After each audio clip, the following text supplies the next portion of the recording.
Hola a todos, ¿cómo están? Mi nombre es Lesma, espero se encuentren muy bien. Yo como siempre muy contenta de poder estar un día más aquí con ustedes, muy agradecida de que me estén viendo donde quiera que se encuentren. El día de hoy tenemos un caso sucedido en los Estados Unidos, el de Geraldine y John Kelly. Acompáñenme a ver todos los detalles.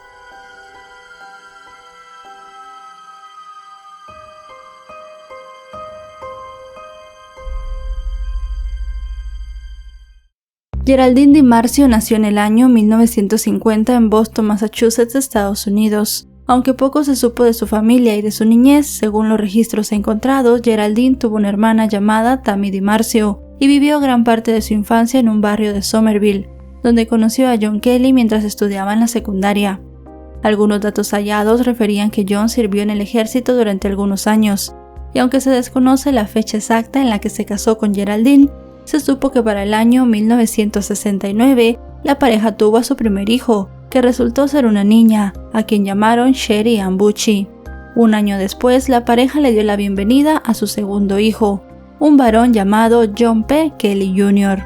Para el año 1975, John era propietario de un taller de reparación de automóviles, pero a pesar de que era un mecánico muy talentoso, el negocio no prosperó. Luego, junto a Geraldine, consiguió empleo en varios complejos de apartamentos, donde él hacía trabajos de plomería, albañilería y pintura, y ella trabajaba en la parte administrativa. Con la llegada de los niños y la carga de trabajo, las discusiones entre la pareja comenzaron a hacerse frecuentes y cada vez más violentas. Todos los que lo conocían sabían que John se ponía violento cuando bebía, pero no tenían ni idea de la violencia que ejercía contra Geraldine, quien durante muchos años presuntamente fue maltratada por su marido, a quien no dejaba porque decía que era el padre de sus hijos. Para el año 1981, su problema con el alcohol llevó a John a meterse en líos, mientras festejaban una boda familiar en Somerville.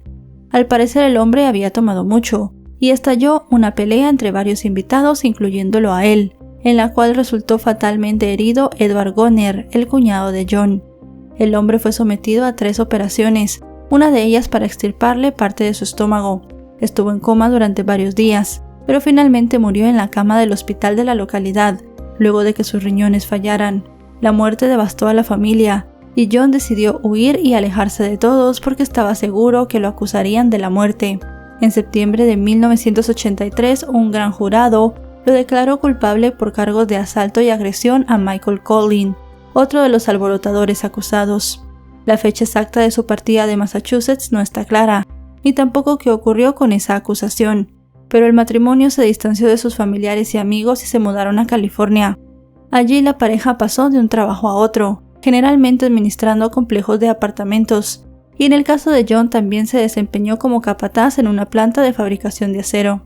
Para el año 1988, la historia violenta doméstica entre John y Geraldine se hizo tan insostenible que sus propios hijos de 18 y 19 años respectivamente abandonaron el hogar y se distanciaron de sus padres. Tras la partida de los jóvenes, el matrimonio solicitó trabajo como gerentes del Motel Victoria, ubicado en la autopista en Ventura, una ciudad costera al norte de Los Ángeles. Su carta de presentación decía que eran una pareja lista para empezar a trabajar en plomería, electricidad y pintura, y podían comenzar de inmediato.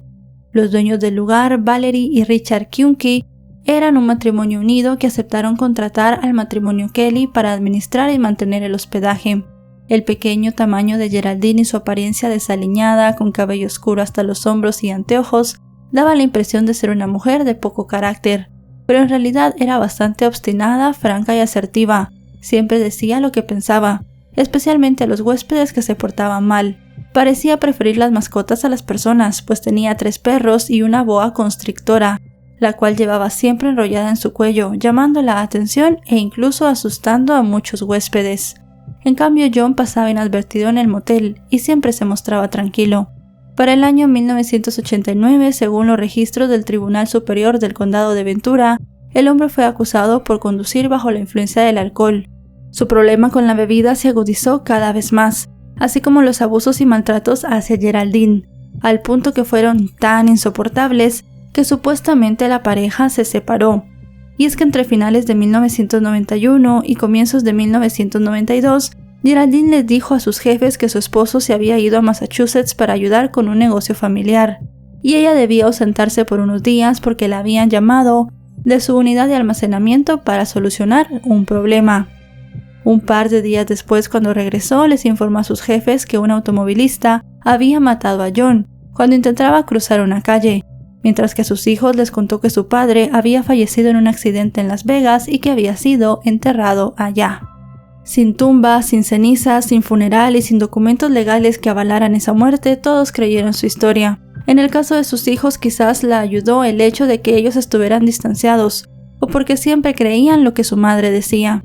Todos asumieron que John estaba enterrado en algún lugar, pero no estaba descansando en un cementerio como todos creían. De hecho, era dudoso que estuviera descansando, pues la verdad estaba metido dentro de un viejo congelador, el cual permaneció en una unidad de almacenamiento de Ventura hasta el 28 de octubre de 1998, cuando Kelly se mudó de regreso a la casa de su infancia en Somerville y se llevó los restos de su esposo con ella. En realidad, un día ellos estaban discutiendo. La pelea se tornó física y al final Geraldine terminó quitándole la vida a su esposo de un disparo. El 12 de noviembre de 2004, finalmente, el terrible secreto que albergó la ciudad durante más de una década fue revelado. Mientras Geraldine, de 54 años, estaba en su lecho de muerte por el cáncer de mama, le confesó a su hija que le había quitado la vida a su padre muchos años atrás en California y que su cuerpo estaba dentro de un congelador en una unidad de almacenamiento en Somerville.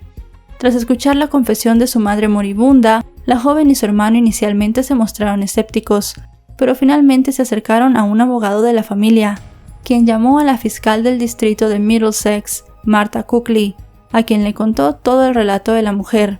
Con esta información, la policía ingresó a la pequeña y mohosa habitación del almacén, donde los oficiales percibieron un fuerte olor proveniente de un congelador cerrado y sellado con cinta adhesiva, tal y como se lo había descrito Geraldine a su hija. Al abrir el aparato, el cual estaba desenchufado, los oficiales hallaron en su interior un cuerpo momificado. Era un hombre. Los restos fueron llevados a la morgue para hacer distintas prácticas y determinar si en efecto se trataba de John. En una conferencia de prensa se informó que los estudios forenses confirmaron que el cuerpo era de John Kelly, a quien le habían quitado la vida con una herida de bala en la parte posterior de la cabeza. El médico forense dictaminó que su muerte había sido un homicidio. La fiscal de distrito señaló que los detectives encontraron una pistola en el apartamento de Geraldine, cuyo calibre coincidía con la bala hallada en el cráneo de su esposo.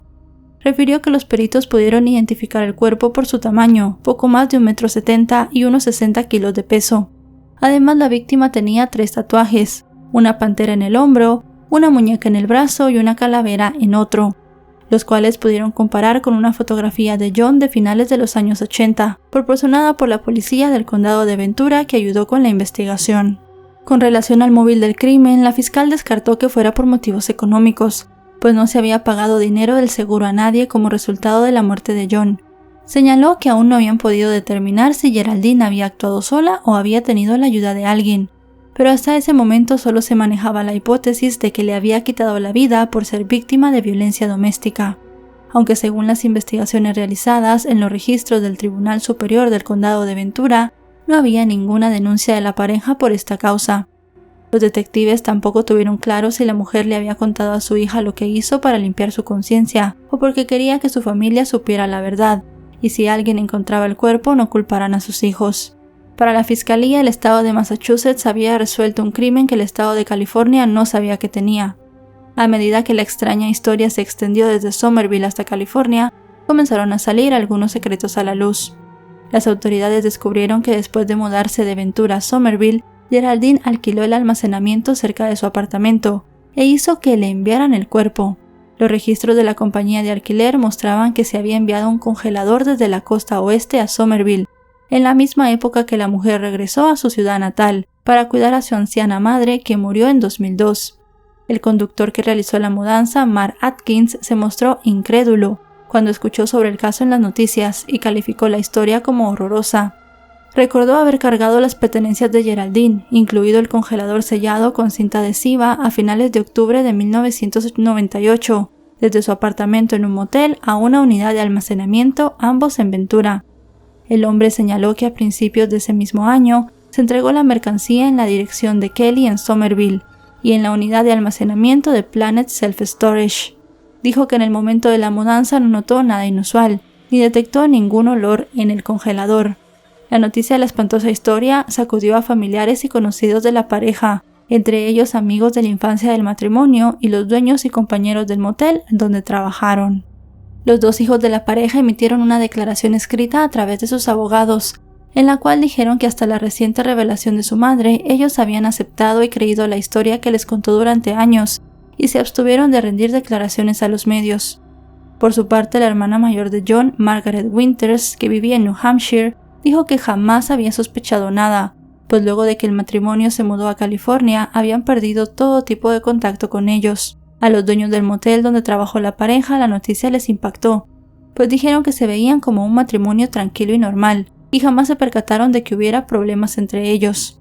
Los dueños del motel dijeron que cuando John desapareció a principios de 1992, creyeron en la historia de Geraldine, que como ya sabemos dijo que lo habían atropellado. Sin embargo, algunos empleados del hospedaje recordaron que Geraldine les contó 3 historias diferentes sobre la supuesta muerte accidental de John. Uno de los trabajadores, llamado Paul Sánchez, dijo que la mujer le comentó que su esposo estaba borracho y lo atropelló un auto, pero a su esposa, Marilyn Contreras, le aseguró que había muerto en un accidente automovilístico. Ambos coincidieron en que Geraldine tenía una personalidad desagradable. Por su parte, uno de los amigos de la infancia de John, que tenía el apellido McCann, dijo que cuando lo conoció tenía 14 años y solían pasar mucho tiempo juntos. Sin embargo, comentó que luego de la muerte de su cuñado en la fiesta familiar, el hombre se volvió muy reservado, y después cuando junto con su familia se mudó a California, nunca más supo nada de él. Indicó que hasta el día que tuvo contacto con Kelly, hacía 23 años, pensó que todo estaba bien entre ellos, y aunque confirmó que su amigo tenía problemas con el alcohol y se portaba violento, no supo de ningún abuso doméstico. Además recalcó que era buen padre para sus hijos, al menos cuando estaban pequeños. Señaló que no estaba convencido de que Geraldine lo hubiera matado intencionalmente. Supuso que tal vez disparó para asustarlo o el arma se accionó accidentalmente. A su juicio, si el crimen hubiera ocurrido en medio de una pelea, ella habría disparado varias veces y no solo una vez. Además comentó que en caso de que hubiera sido intencional, ¿por qué la mujer tendría que haber mantenido el cuerpo con ella durante tanto tiempo? Era como si lo hubiera querido tener cerca porque en el fondo lo amaba. Para este hombre, la muerte de su amigo, especialmente en un escenario tan inimaginable, desempolvó un montón de recuerdos que había olvidado hacía tiempo. No hubo registros de dónde fueron velados ni enterrados los restos ni de Geraldine ni de John, y qué ocurrió con sus hijos durante los años siguientes. El crimen de John a manos de su esposa dejó más dudas que certezas. Tal vez Geraldine creía en el viejo adagio de que debes mantener a tus enemigos cerca, y a tus enemigos, incluso a los muertos, más cerca aún. Si es así, funcionó, porque nadie descubrió su secreto hasta que ella decidió revelarlo en su lecho de muerte. Y bueno, chicos y chicas, hasta aquí el video de hoy. Es un caso diferente, es un caso también corto, lo van a ver, va a ser bastante corto, pero realmente se me hace muy interesante. Triste que se perdió la vida de John y el hecho de que su esposa pudiera esconderlo durante tantos años y al final confesara en su lecho de muerte, pues es algo muy impactante. Si ella no hubiese confesado, se hubiese llevado el secreto hasta la tumba y no sabemos qué hubiese pasado. Muchas personas creen que tal vez hubieran encontrado el cuerpo al registrar sus cosas y hubieran culpado a sus hijos, o tal vez realmente todo hubiera quedado como está ahora, hubieran asumido que fue ella quien le quitó la vida. No sabemos qué hubiera pasado, pero al final ella, antes de morir, decidió contar la verdad, decir dónde estaba el cuerpo del hombre, y pues que sus hijos pudieran darle un adiós, una sepultura tanto a ella como a su todavía esposo, porque al final nunca se separaron. Realmente ella supuestamente había quedado viuda por un accidente y en realidad había quedado viuda porque ella le había quitado la vida. Pero bueno, es un caso bastante interesante por decirlo menos. Si este video les ha parecido informativo, recuerden dejarle un me gusta, recuerden suscribirse si no lo están. Actualizo 3 o 4 veces por semana y si están suscritos les llegará una notificación cada vez que yo suba un video.